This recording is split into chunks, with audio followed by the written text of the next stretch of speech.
Do you want to know how emotionally immature parents affect children's confidence? I'm Nicholeen Peck, and I teach all over the world about parenting, good communication, how to build strong family bonds, child development, and education. And in this video, we're talking about emotionally immature parents and confidence.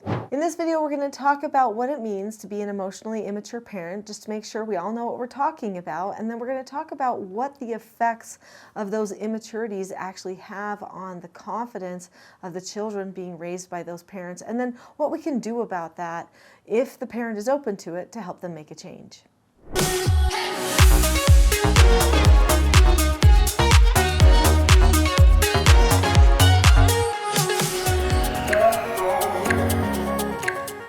So let's talk about what an emotionally immature parent actually looks like. Sadly, they are more common now than ever before, and it's because we have not had a good track record in recent generations of really solid parenting that could be used as an example for how to be a parent. When children aren't raised by a parent, but they're just, at a child care facility or something all day long, then oftentimes they don't get the right bond with the parent. They don't get to see how the parent interacts with others. They lose the opportunity for good maturing. Maybe they don't learn the skills they need for how to solve their problems because they're just coddled, emotionally entitled. And so then guess what happens? They end up emotionally entitled as parents too. So emotionally immature parents are parents who complain. They are overly emotional. They lash out at their children. They talk to their children about their emotions all the time, about how they feel and the type of emotional day that they're having. They make excuses for all of their shortcomings and misbehaviors. It's always somebody else's fault. They're oftentimes really explosive and aggressive, and they feel entitled to do that too because they feel like they have to tell everyone how they feel. They don't know how to really express themselves in ways that don't involve emotionally unloading on somebody else and being aggressive or emotionally manipulative with the other people around them. Oftentimes they love their children. In fact, I would say there really isn't a connection between emotional immaturity and not loving a child. That's not a connection. I think most parents, even if they're emotionally immature, they love their children, they want the best for their children, but they're just sorting through so much of their own stuff, and they may not even realize all of their own stuff that they're dealing with because they just think that's what it means to be normal, because that's how they've been for a long time. Oftentimes, they go to the child with a lot of their problems. This isn't a good idea. So they'll start treating the child like a confidant or a therapist or a friend, someone to go and do things for them. I was actually on a walk the other day, and I was passing by a house, and here comes a little boy. It was a little bit after school. The boy was maybe, I would say 9 or so, 8 or 9, 10 at the most, I would say, unless he had a really small frame. But he was coming from the soda shop, right? The shop where you go get mixed sodas and stuff, kind of a fancy thing. And he had 2 big things of soda, and he was holding one and sucking it, and he had another one that he was bringing to his mom. And I thought to myself, wow, I know how far away that soda shop is. So I wonder why he's bringing the soda from that far. I mean, he would have had to walk all the way across town, lots of busy roads by himself, buy those things, come back to bring it to his parent. And I mean, it's kudos to him that he can do it, but this is one of the effects of emotionally immature parenting, is that now the children are kind of put into this capacity where they're almost feeling like they have to emotionally care for their parents. Like maybe mom was having a bad day and was like, I just need a soda, go get me a soda, I'm having a bad day. And the mom wants to be babied and coddled and calls upon the child to do it. Maybe he was surprising her. Let's hope for that. I don't know. But just kind of knowing the family, I thought I wouldn't be surprised if he was forced to go across town to get her something because she was having one of her bad days. I don't know. So that's one effect. And sure, the children can learn lots of skills just because they have to. They have to figure things out because the parents aren't necessarily doing the caretaking. Emotionally immature parents can kind of go hot and cold in their emotional immaturity.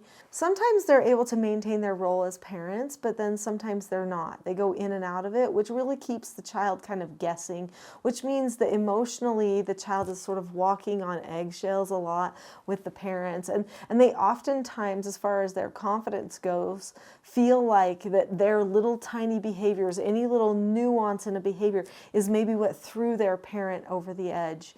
And so they start taking responsibility for the emotional state of their parents because they think they might have done that. They can become very emotionally sensitive to other people. They can understand people well, which I guess could be considered maybe a possible benefit. But usually what happens is they become kind of withdrawn and isolated because they don't have that person that is a stability for them. So they have to be their own stability. They're not sure who they can trust, because if they can't trust their parents, then they can only trust themselves. Oftentimes they become more isolated, which isn't a good thing. As they go into adulthood, they oftentimes are angry. They're mad. They're mad at parents. They don't want to be parents. They don't respect parents. They think parents are a mess. They're fragile. They're selfish. They're insane, clinically insane, I've heard some of them say, because that's what it felt like for them, living with a person who wasn't mature enough to be the leader for them. And so they don't really want to take on the full adult experience sometimes that involves children. And sometimes they're just not sure how to solve their own problems too. And when we know how to solve our problems, it's because we've been given skills, we've practiced using those skills, and then we're able to see how they can fit into life in the future. We've seen someone ahead of us do those things. So they're constantly looking for someone to pattern their life after. And when they're looking to media, they find negative information about parents. When they look to other people's families, they probably feel a little bit like, how come I don't have that? Or maybe it's not really like that. Maybe behind closed doors, it's just like it is here. And it's not necessarily like it's abuse. Some of it could cross into, I would say, maybe some psychological abuse sometimes, maybe some emotional stuff. But really what it is it's just this parent getting caught up in their own emotions all the time. So what do you do about that? How do you help a child to be able to get through that? That's really hard. Well, they need a mentor. They need someone who can teach them the skills that they didn't know before. They also need the picture of a family and what it could be like. And so that's how you help them heal. They need to see what's possible. In 2009, the BBC made a documentary of our family. There were two 17-year-olds that were brought to our home from England to stay in our home for 8 days. Now, I don't want to say if I know if their parents were emotionally immature or not, but they had a lot of things going on, and these two young people had kind of gotten lost in the world, right? They'd dropped out of school, they'd gotten into drugs and partying and all kinds of things, and when they came to our house, they saw something different.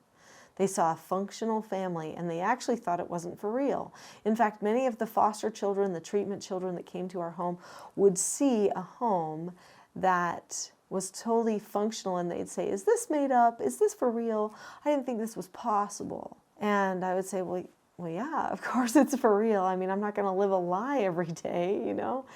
And they were blown away by the fact that a family could be happy, could be functional and working together. And ultimately, at the end of that BBC program, which there's reaction videos to on this channel, you actually see the young people say, you know what, it's all about family. When I think about this experience, when I look back on it, I want a family. I want a family like this.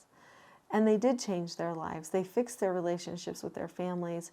Hannah, who was a young mom, decided to have a family and to raise her children better than she'd been doing. She had one child at the time, but now she has multiple, and she's a mom.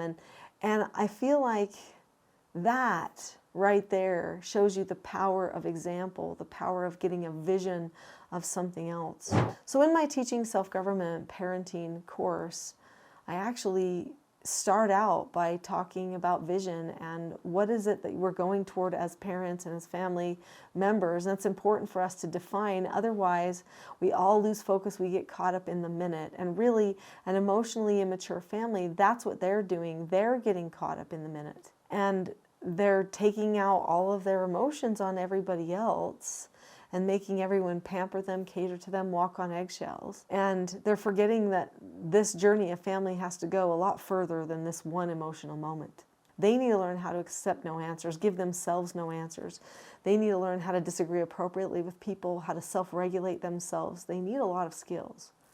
So if you happen to be the emotionally immature parent, or maybe you're the child who was raised by the emotionally immature parent and you don't want to have the same problems that they did, then maybe it's time you learn some skills, because that's what this channel is really all about, is learning the skills that you need. And I can teach them to you. In fact, let's start with calmness, okay? That's something that an emotionally immature person really needs. And they need to learn how their own brain works. Even children can learn that. They can learn what it's like when they're calm, what it's like when they're not calm, and they can learn how to control that. They can learn how to think about themselves before they unload on somebody else. They can learn how emotions and thoughts and feelings all work together. So there's a book that I recently wrote. It's actually my most recent book. It's called The Power of Calm. I've written 15 books for families about parenting and child raising, but also just self-government for yourself. And this one anyone could read, whether you're a parent or not, and really get some insight into why things are happening inside the way they are and what steps we can take to move forward. I highly recommend this, but also there's a Calm Parenting Toolkit that's free on my website. It's not going to teach you all the stuff in this book, but it will give you 10 tools for calmness. That will help you start understanding self-regulation a little bit more. And if you happen to be an emotionally immature parent and you're watching this, this is a safe place to be. Welcome here. The free Calm Parenting Toolkit, start there. You'll probably want to move on to the TSG parenting course after that. There's always time to improve, even if your children are already grown. There's time to change. That's what self-government is all about. That's what this channel is all about. So go to teachingselfgovernment.com today and go to the Calm Parenting Toolkit and look for stuff like this in the store. I'll see you there.